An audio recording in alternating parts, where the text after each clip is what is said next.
Bonjour. Comme Amand l'a bien dit, moi c'est Luthet Tandano et je suis originaire du Burkina Faso.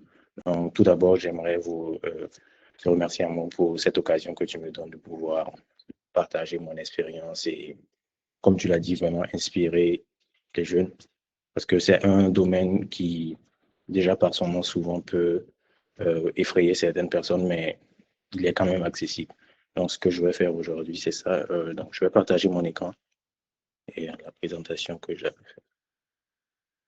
Donc, comme le thème le disait, c'est vraiment vous montrer comment vous aussi, vous pouvez participer à la prochaine révolution qui est en train de se passer actuellement.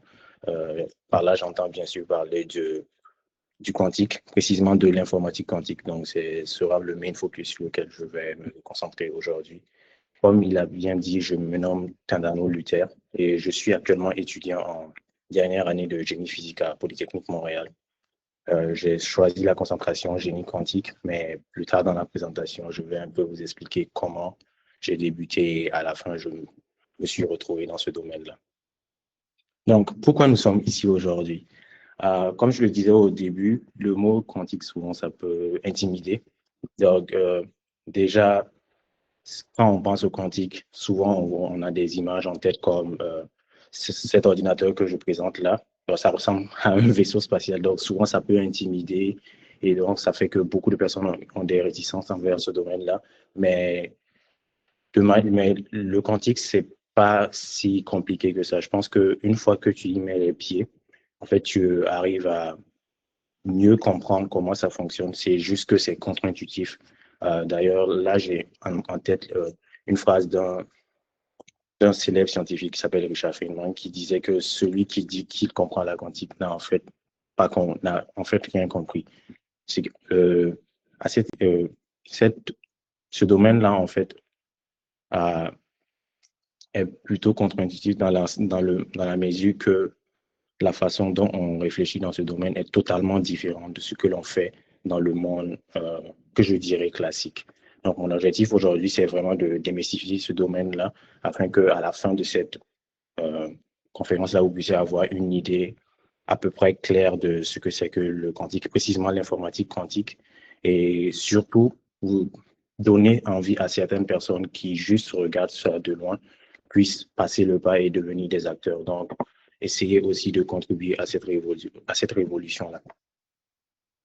Donc, pour cela, je vais d'abord parler de la partie 1.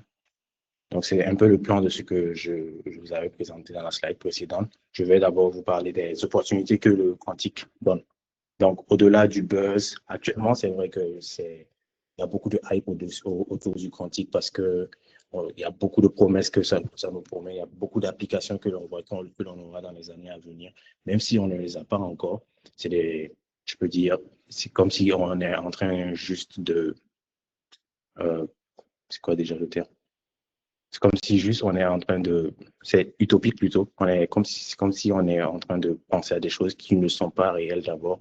Mais dites-vous qu'actuellement, il y a des applications du quantique, sauf que pour l'informatique quantique, il n'y en a pas vraiment, mais il y a déjà des applications autour de, de la mécanique quantique.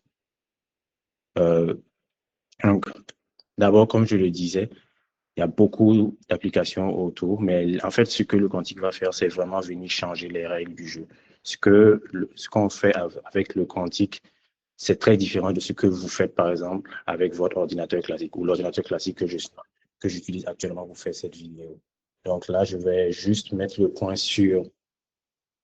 mettre l'emphase plutôt sur ce que est un ordinateur quantique et ce que n'est pas un ordinateur quantique. Donc, un ordinateur quantique, ce n'est pas simplement un ordinateur classique comme celui que j'utilise là. Vous savez que les ordinateurs classiques, ils fonctionnent, l'unité de l'information, c'est le bit, et ils fonctionnent généralement en fonction de ces bits-là, c'est-à-dire 0 ou 1. Mais la force de l'ordinateur quantique, c'est que lui, il peut fonctionner avec ces deux états à la fois, donc que ce soit 0 ou 1 ou la superposition de ces deux états.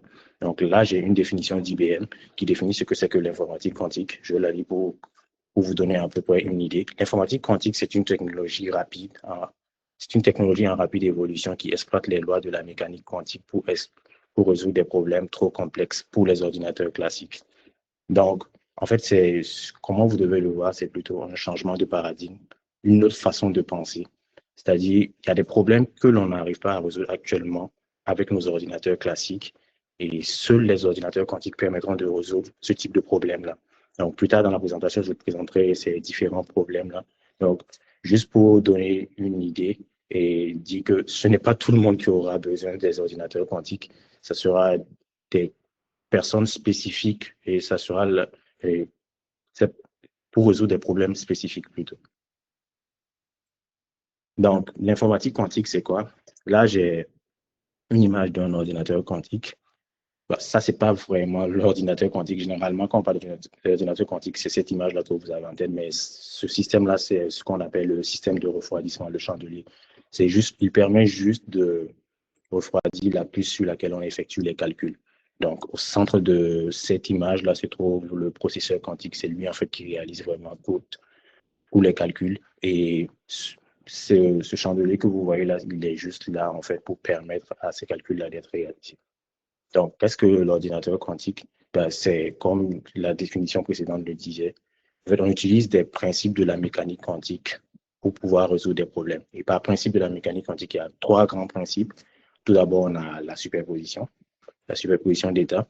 Je pense que durant la précédente euh, présentation, il a dû vous expliquer à peu près les différents principes de la mécanique quantique. Et même si lui n'a pas eu à le faire, je pense que la présentation suivante, il pourra entrer plus en détail sur ce que c'est que ces différentes propriétés-là. Mais ne vous sentez pas gêné si vous avez des questions à la fin, vous pouvez me les poser. Je pourrai bien sûr entrer en détail dans ces différentes propriétés. Donc, pour revenir aux différentes propriétés, on a la superposition quantique qui permet en fait de superposer plusieurs états. C'est là la force de l'informatique quantique en fait pour pouvoir effectuer des calculs beaucoup plus rapidement. On a également l'intrication. L'intrication, comment vous devez le comprendre, c'est juste que euh, les états quantiques sont, si je peux le dire comme cela, en guillemets bien sûr, liés entre eux. Ce qui fait que lorsque tu mesures l'état d'un seul état, tu peux connaître immédiatement l'état de l'autre sans mesurer l'autre. Donc, grosso modo, c'est un peu ça l'intrication. Et l'interférence, c'est une des propriétés qui est utilisée dans certains algorithmes. L'algorithme que je sais, peut-être que vous avez dû entendre, c'est l'algorithme de Grover. On utilise cette interférence-là pour augmenter la probabilité de certains calculs que l'on veut obtenir. Donc, il permet de réaliser des calculs difficiles et les applications sont vraiment énormes. Il y en a beaucoup dans la simulation de molécules. Moi, c'est ce qui m'intéresse beaucoup plus parce que j'ai plus un background en physique. Donc, comme je disais, il y a des problèmes qui sont difficiles à résoudre et un de ces problèmes justement difficiles à résoudre par les ordinateurs classiques, c'est la simulation des molécules.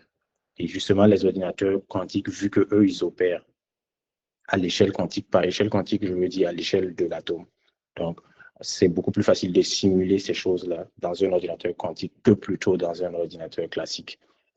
D'autres applications également en optimisation. Je pense notamment dans le domaine bancaire, c'est eux qui s'intéressent beaucoup à ça. Aussi dans la cybersécurité et bien évidemment dans l'intelligence artificielle. Et justement, le quantique actuellement profite de cette émission qu'il y a actuellement dans l'intelligence artificielle pour pouvoir aussi progresser. Parce que je ne sais pas si certains d'entre vous ont déjà entendu parler du quantum machine learning, du QML. En fait, c'est le machine learning classique, mais juste qu'on on essaie de faire apprendre on essaie d'apprendre, on essaie d'utiliser les données en fait sur des circuits quantiques. Donc c'est une autre façon de faire. Tout ça, c'est des domaines de recherche qui essaient de voir comment incorporer, profiter en fait de la puissance des ordinateurs quantiques. Et il y en a vraiment beaucoup d'autres applications, mais là, je veux juste me limiter à ça. Je pense que dans la précédente présentation, il a dû vous expliquer sans doute les applications et aussi, je pense que dans la suivante, la présentation suivante, il pourra vous donner les autres applications. Donc, autre point important, parce que là, c'est la dernière slide où j'indique ce que c'est que l'informatique quantique de manière générale, mais il faut savoir qu'il y a plusieurs façons de faire un ordinateur quantique. La façon la plus répandue, c'est de le faire avec des qubits supraconducteurs. Et justement, cette image-là, c'est un exemple, c'est la façon de le faire avec des qubits supraconducteurs. Mais il y a bien sûr d'autres façons de le faire Et on peut le faire avec des ions piégés, on peut le faire avec des atomes neutres, on peut le faire avec la photonique.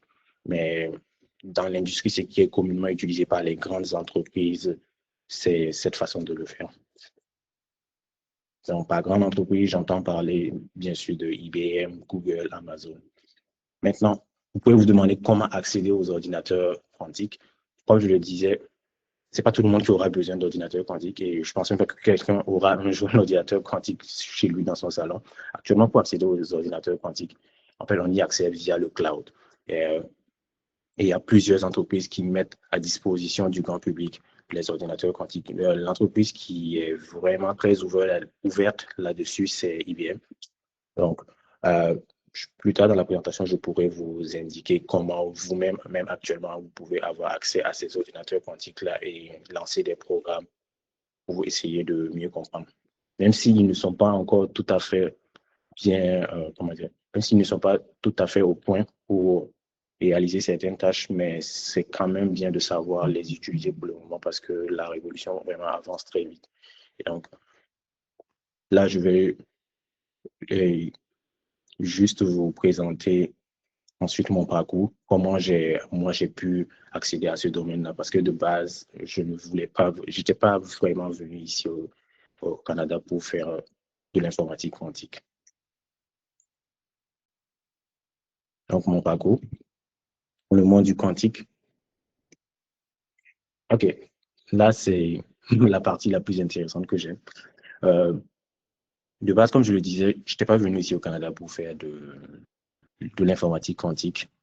De base, moi, j'étais venu ici, c'était pour faire du génie nucléaire. Donc, comme je suis à Polytechnique et ils ont cette concentration-là, le génie nucléaire. Mon bagage, en fait, j'étais au Burkina, j'ai étudié, j'ai fait les classes préparatoires aux grandes écoles, SCPGE, option physique, chimie, sciences de l'ingénieur.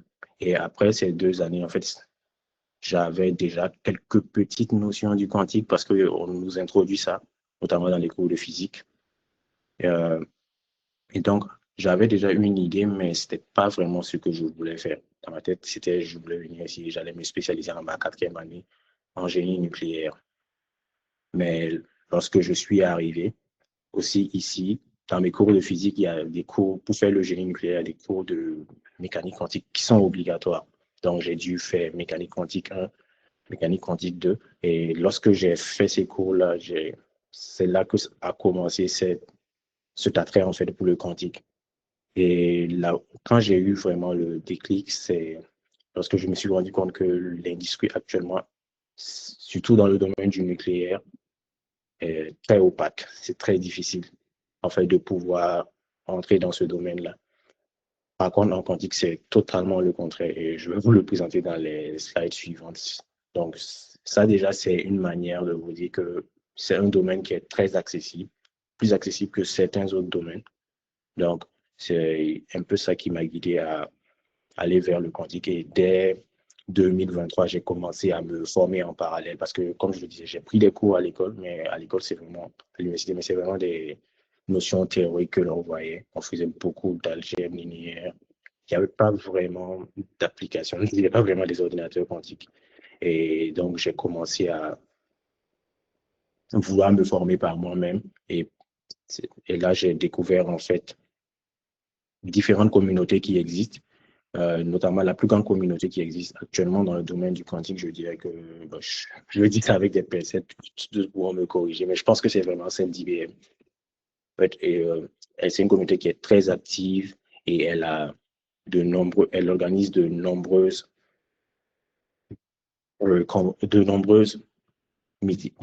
conventions, plutôt, désolé, je voulais dire meeting, nombreuses conventions où elle réunit plusieurs personnes qui sont passionnés par le quantique et qui veulent apprendre. Donc, j'ai commencé d'abord avec IBM, IBM Quantum. Ils ont une chaîne qui y est dédiée où on peut, comme je le disais plus haut, accéder à leurs ordinateurs quantiques.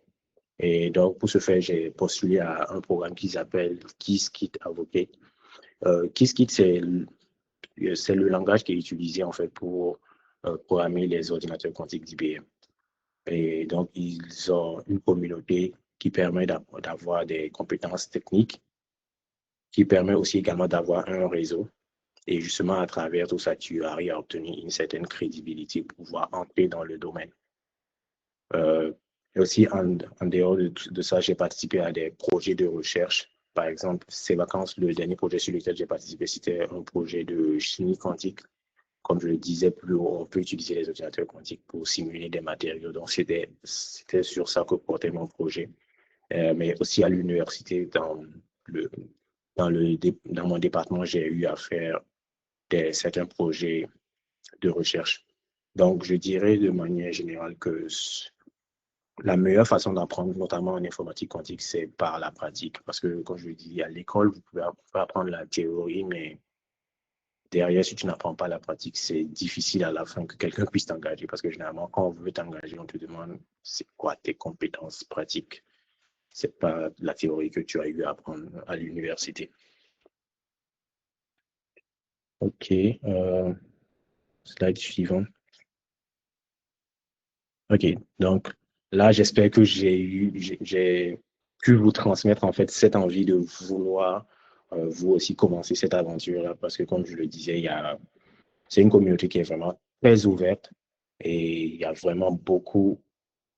Actuellement, avec les promesses que l'on attend du quantique, il faut vraiment de nombreuses personnes dans ce domaine-là. Donc, euh, tout ça, c'est pour vous motiver, vous aussi, à vouloir entrer dans ce domaine-là et,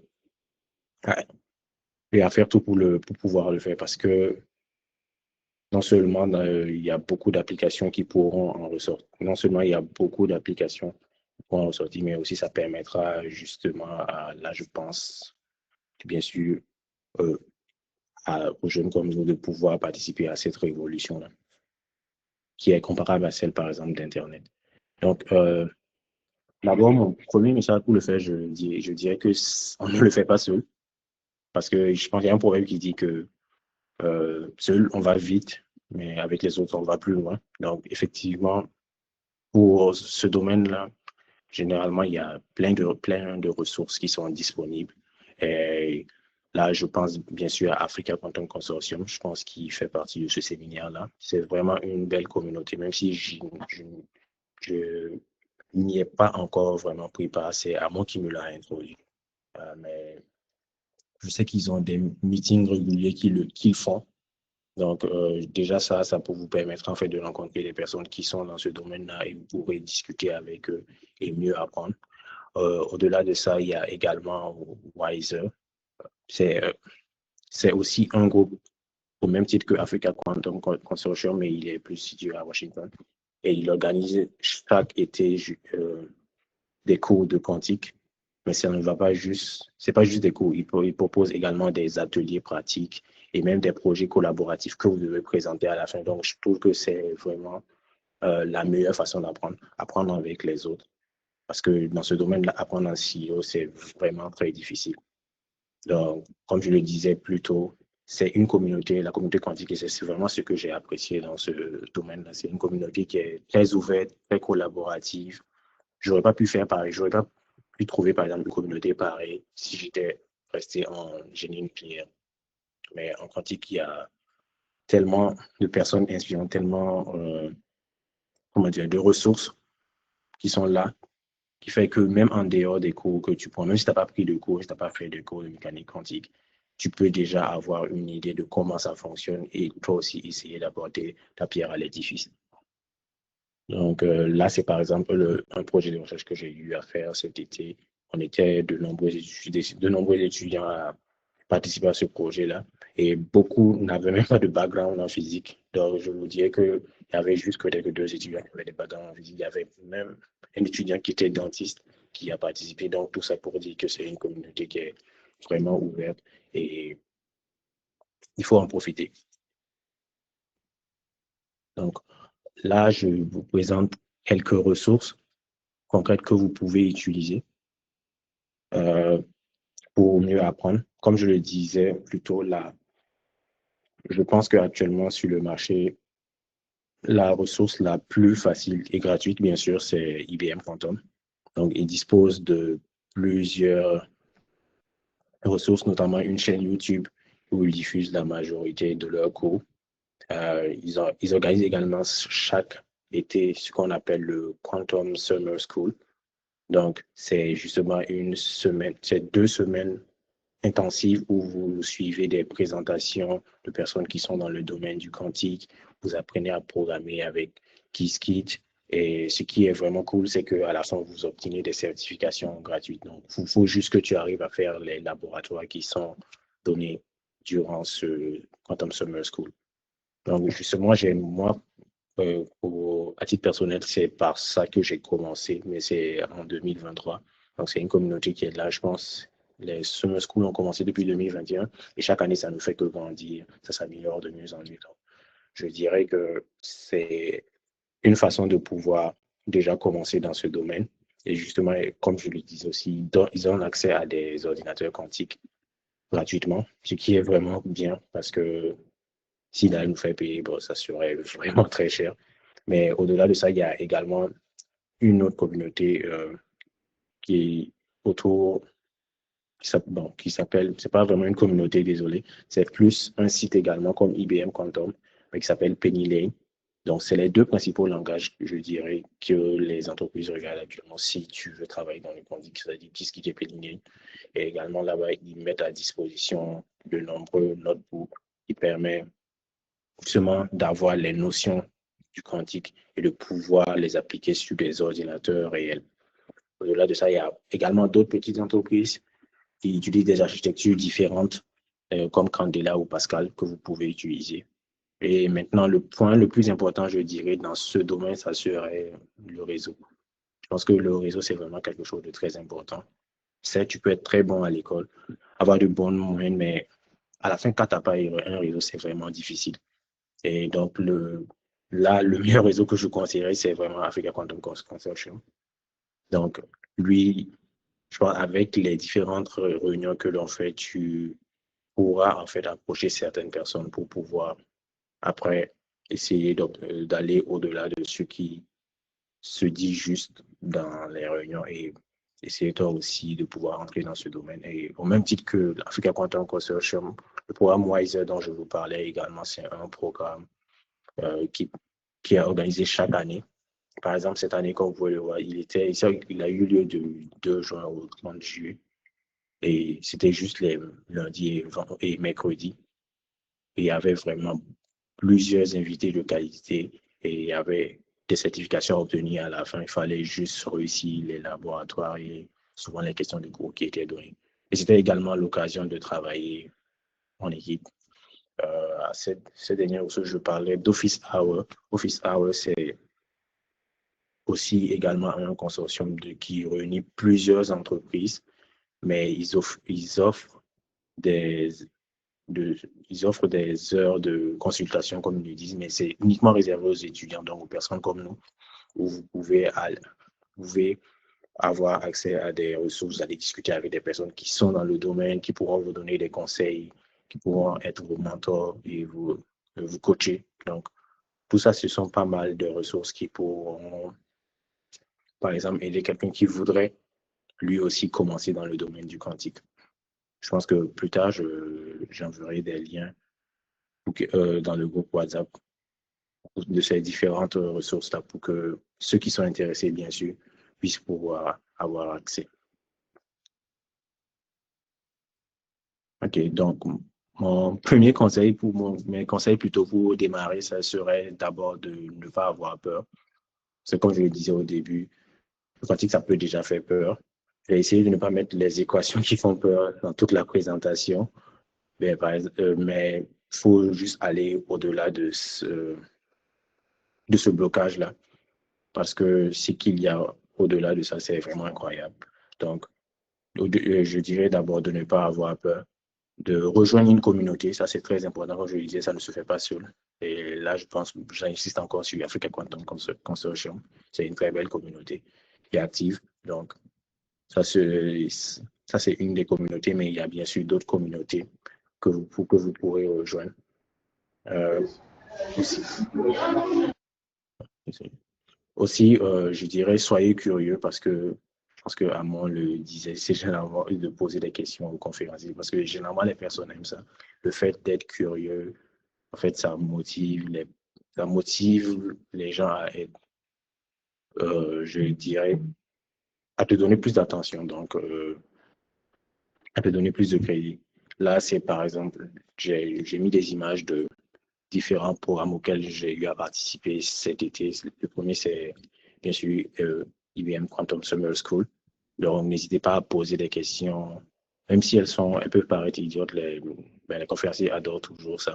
Ça qui vous permettra en fait d'attirer l'attention et de créer un réseau. Donc, à ça, je dirais majoritairement sur LinkedIn. Toutes ces communautés se trouvent majoritairement sur LinkedIn. Donc, essayez de travailler sans doute votre profil LinkedIn afin qu'il soit beaucoup plus attractif. Et aussi, vous pourrez suivre toutes ces communautés-là à travers, je pense que c'est ce réseau-là qui est beaucoup plus indiqué parce qu'il est quand même assez professionnel. Euh, un conseil que je n'ai pas mis là, c'est l'anglais. Je pense que c'est un volet qui est très important parce que dans ce domaine, quasiment tout se fait en anglais. Donc, pour ceux déjà qui parlent anglais, tant mieux. Pour ceux peut-être qui négligeaient, donc essayez plutôt de, de essayez plutôt de mettre beaucoup plus d'emphase là-dessus parce que pour pouvoir communiquer dans ce domaine, pouvoir entrer dans ce domaine, l'anglais c'est quelque chose d'indispensable. Donc c'est pas mal ça. J'ai été un peu rapide quand je regarde les comptes. Merci pour m'avoir écouté. Si jamais vous avez des questions ou vous voulez discuter d'un sujet, je suis ouvert. Ok, bonsoir à tous. Merci à Luther Kendano pour sa belle prestation. Merci, on a vraiment apprécié. C'était un domaine assez complexe. Dès qu'on entend quantique là à l'intérieur seulement, ça fait déjà peur. Ça fait déjà peur, ça veut penser à la mécanique, tout ce qui est compliqué avec des algorithmes, des équations compliquées et tout. Maintenant, moi je voulais seulement des conseils. Je suis un petit frère, je suis actuellement, j'ai fini mon cycle de licence à l'IEGE. J'avais fait réseau informatique et télécommunications. Mais actuellement, parce qu'il y a plusieurs booms, on ne sait pas où donner de la tête, on ne sait pas où vraiment se diriger avec tout ce qui est là. Il y a l'intelligence artificielle, ce qui est là encore, la cybersécurité qui est venue s'associer avec ce que vous avez développé aujourd'hui. On ne sait pas où donner de la tête au fait. On veut tout faire à la fois sans pour autant savoir ce qu'on veut faire. Maintenant, je ne sais pas si vous avez des conseils à nous donner pour pouvoir mieux nous orienter. Puisque je pense qu'il faut pas seulement chercher là où les gens vont. Il faut chercher là où on se sent à l'aise et tout, pour ne pas regretter à la fin. Je pense qu'une partie de la réponse se trouve dans ce que tu as dit aussi à un moment. Tu as dit qu'il ne faut pas juste aller là où tout le monde va, mais aussi il faut aller vers ce que l'on aime faire. Donc, je te dirais de base, ce que tu aimes faire, c'est déjà un bon début parce que généralement, ce que tu aimes faire, tu seras bon là-dedans. Parce qu'il ne faut pas juste aller choisir un domaine et puis tu n'es pas compétent. Généralement, si tu veux rester dans le domaine, c'est à cause des compétences qu'on va te prendre et te garder. Donc, je dirais, essaie de voir déjà les forces que toi tu as. Et en fonction de ces forces-là, tu sauras orienter où tu vas vouloir aller. Donc, moi, mon exemple, c'est que j'ai toujours aimé la physique depuis la seconde.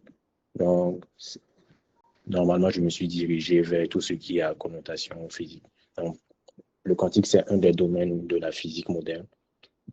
Je dirais que essaie de voir juste ce que tu aimes et surtout où tu es bon et en fonction de ça, tu sauras mieux t'orienter. Sinon, comme tu l'as dit, il y a vraiment beaucoup de domaines et actuellement avec l'IA qui explose, tout le monde veut aller dans le domaine, mais c'est très compétitif. Donc, je, je t'encouragerais d'aller dans le domaine où tu sens que tu pourras vraiment apporter quelque chose, pas juste y aller parce que les gens y vont. Ok, moi, ma question, c'est toujours une question assez. Tu avais répondu ça un peu au début, mais je Ok. vais reprendre encore la question. Par Oui. exemple, quand on parle de quantique, concrètement, j'arrive toujours pas à saisir l'important. Quand il dit l'important, ça veut dire le use case réel dans un cas actuel comme ça, pas un domaine précis où on peut utiliser l'ordinateur quantique pour résoudre un problème un peu précis, même si ce n'est pas précis, quand même un problème que j'arrive pas à mettre le doigt dessus, en fait. Ok, c'est vrai, c'est une bonne question. Je dirais, pour répondre à cette question, je vais prendre le projet de recherche sur lequel moi j'ai travaillé cet été. Donc, comme je le disais au début, les ordinateurs quantiques peuvent être utilisés dans le domaine de la simulation des matériaux. Actuellement, avec les ordinateurs classiques que l'on a actuellement, même avec les ordinateurs les plus puissants, les HPC,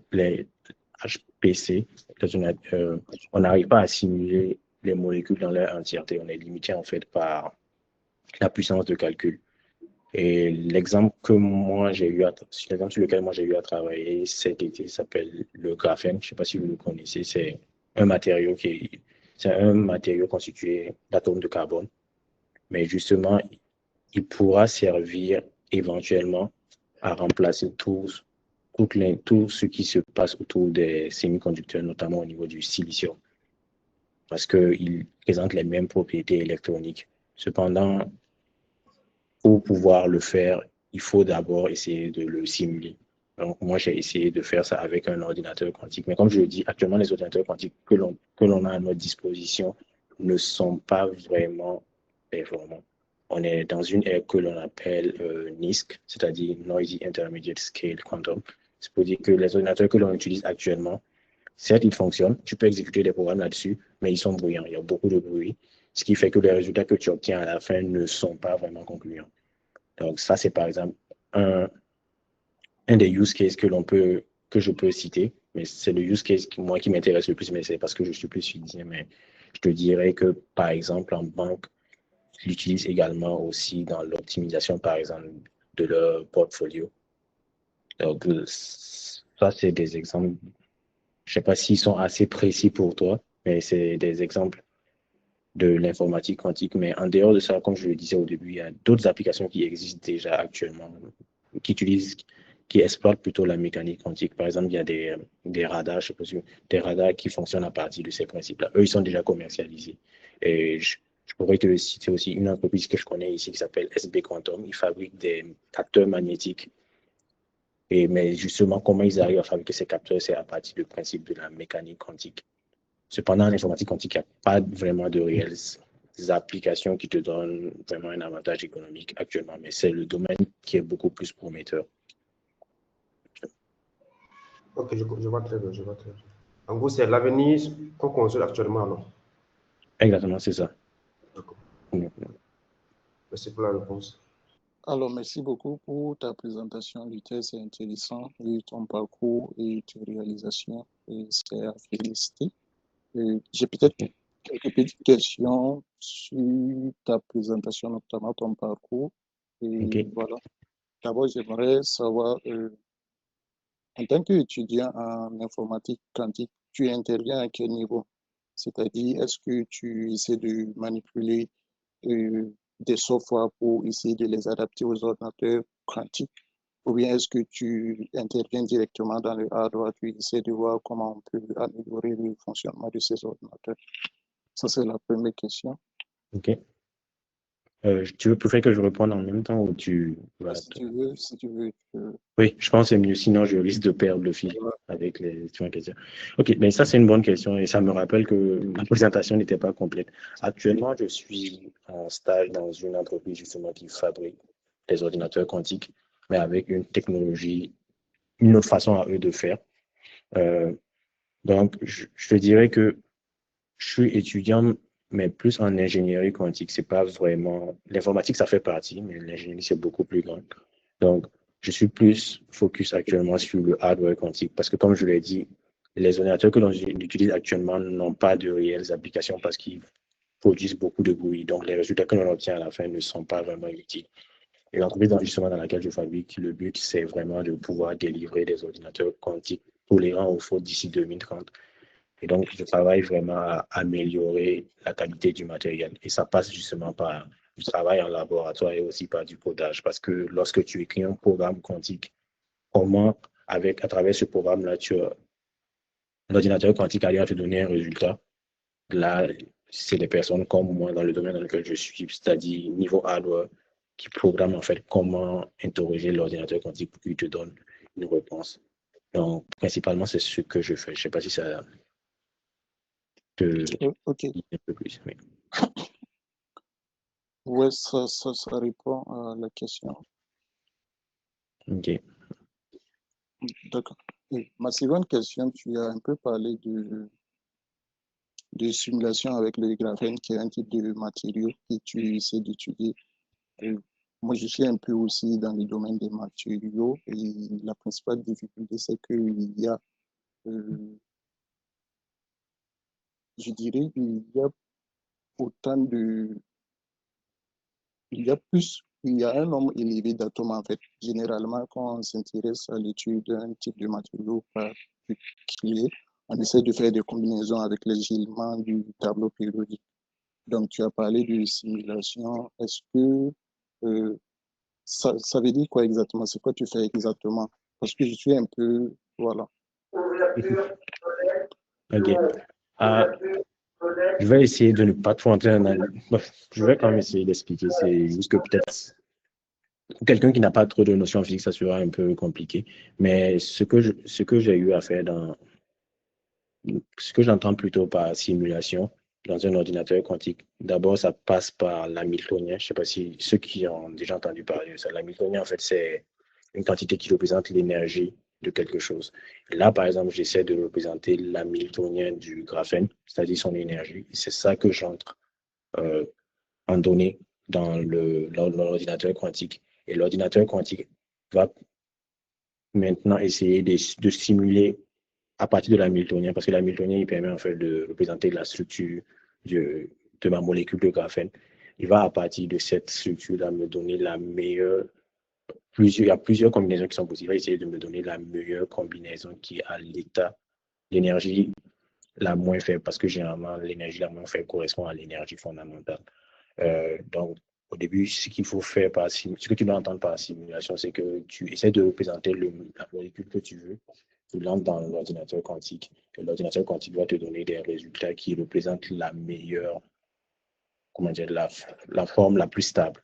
Justement, c'est ce que les ordinateurs classiques n'arrivent pas à faire. Il y a des méthodes qui existent déjà de manière classique, comme la DFT, si tu en as entendu parler. C'est beaucoup utilisé en sciences des matériaux, mais elle a ses limites. Parce que plus tu essaies de simuler un matériau qui a une grande dimension, plus la puissance de calcul que tu demandes est élevée. Donc, les ordinateurs classiques n'arrivent pas à le faire. Avec les ordinateurs quantiques, on y arrive.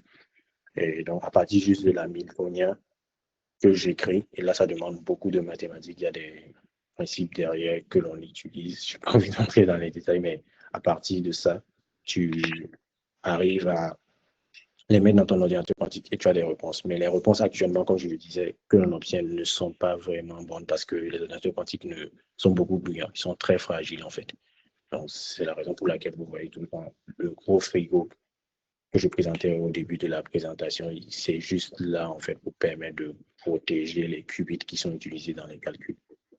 Donc, je dirais, c'est un problème d'hamiltonien, si je peux répondre comme ça. Oui, oui, je vois, c'est intéressant ce que tu dis. J'ai un peu parcouru la DFT aussi, j'ai un peu, voilà, Okay. travaillé un peu sur ça. En gros, tu réponds à la question, le principal problème, c'est pouvoir répondre à la rapidité du calcul. En fait, on a tous le même souci. Donc, voilà. Exactement, c'est ça. C'est intéressant, d'accord. Merci. Je t'en prie. Merci, Abdul. Ok, merci. Ah, donc déjà, on voit que le quantique peut être utile pour quelqu'un qui est là, donc c'est bien. Je vois des questions dans le chat. Alors, il y a Yakuba Ouattara qui demande quels sont les premiers outils ou plateformes que vous recommandez pour un débutant africain souhaitant s'initier à l'informatique quantique. Et puis, il demande comment les jeunes Africains peuvent contribuer à des projets internationaux en informatique quantique. Ok. Très belle question. Je dirais que, comme dans la présentation, je le présentais, la meilleure plateforme actuellement, c'est vraiment celle d'IBM Quantum. Parce que dans cette plateforme, je pourrais envoyer le lien plus tard. Ils ont vraiment un site qui est dédié où d'abord, ils présentent toutes les notions théoriques. Bon, généralement, c'est ça qui effraie les personnes. Donc, vous pouvez survoler ça très rapidement. Généralement, si tu n'as pas de bagage en physique, ça va être difficile de comprendre ça. Donc, après ça, ils présentent aussi comment programmer un ordinateur quantique, précisément les leurs. ceux d'IBM avec le langage Qiskit. Donc, je dirais, pour un bon début déjà, ça serait de commencer par IBM Quantum. Ils ont également une chaîne YouTube où ils diffusent des cours. Donc, vous pourrez utiliser ça. Aussi, après IBM Quantum, comment contribuer à des projets internationaux? Comme je disais, il y a vraiment une pléthore de programmes pendant les vacances qui se font. Donc, là, je pense bien sûr à QWorld. C'est une communauté qui offre des stages justement en international plutôt, et qui permet en fait de faire pour former des petits groupes avec des professeurs. Et c'est vraiment ouvert à toutes les nationalités. Donc, je pense notamment aux Africains. Vous pouvez y postuler et facilement, vous allez avoir une expérience tangible. Donc, mis à part ça, il y a le programme Wiser dont je vous parlais. Chaque année, il a lieu en juin. Donc, pendant les vacances, il y a vraiment beaucoup de programmes que vous pourrez utiliser. Donc, si je fais un récapitulatif, il y a Wiser, il y a Quantum Summer School d'IBM qui se fait chaque année. Il y a QWorld qui est important. Et justement, avec des communautés comme Africa Quantum Consortium, je pense que vous serez tout le temps informé de quand ces choses-là ont lieu parce qu'ils le publient régulièrement sur leur page LinkedIn. Ça serait déjà de rejoindre une de ces communautés-là. Ça vous permettra en fait de pouvoir participer.